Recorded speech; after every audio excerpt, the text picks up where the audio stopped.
Welcome back to our channel. ఇవాళైతే మనం క్యారెట్‌తో హల్వా చేసుకుంటున్నాము. రెగ్యులర్‌గా చేసే హల్వాలా కాకుండా కొంచెం డిఫరెంట్‌గా బెల్లంతో చేసుకుంటాము. అందుకోసం క్యారెట్‌ని శుభ్రంగా కడిగేసి, పీల్ చేసేసి, తురిమి పెట్టేసుకున్నాం సన్నగా పొడవుగా. బెల్లాన్ని కూడా కట్ చేసి పెట్టేసుకున్నాము. ఇప్పుడు కట్ చేసి పెట్టుకున్న బెల్లంలో ఒక టీ గ్లాస్ వాటర్ ఏసి బెల్లం అంతా కరిగేలాగా కలుపుకుంటున్నాము. బెల్లం బాగా కరిగిపోయిన తర్వాత చక్కగా వడకట్టేసుకొని తీగ కంటే కొంచెం ఎక్కువ పాకం వచ్చేటట్టు పాకం పట్టి పక్కన పెట్టేసుకున్నాము. ఈలోగా క్యారెట్‌లో పాలేసుకుంటున్నామండి. క్యారెట్‌లో మునిగే వరకు పాలేసుకోవాలి. అంటే ఇప్పుడు కేజీ క్యారెట్‌కి మేము 300 గ్రామ్స్ బెల్లం వేసుకున్నాము, లీటర్ పాలేసుకున్నాము. మీరు తీపి కొంచెం ఎక్కువ తింటే 350-400 గ్రామ్స్ వేసుకోవచ్చు. ఈ లీటర్ పాలన్నీ చక్కగా ఇంకిపోయే వరకు క్యారెట్‌ని కలుపుకుంటూ ఉండాలి. మీరు పెట్టే గిన్నె మాత్రం కొంచెం లావుగా అంటే మందంగా ఉండే గిన్నె అయితే అడుగంటి పోకుండా ఉంటుంది. ఇదిగోండి పాలు మొత్తం ఇంకిపోయాయి.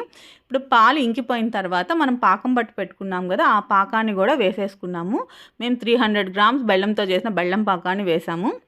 ఈ పాకం కూడా క్యారెట్‌లో అంతా ఇంకిపోయేదాకా కలుపుకుంటూ ఉండాలి.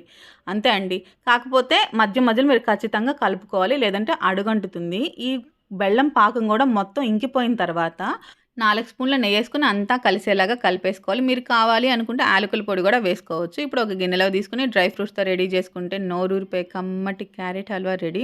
మీ ఇంట్లో పిల్లలకి, పెద్దలకి తెగ నచ్చేస్తుందండి.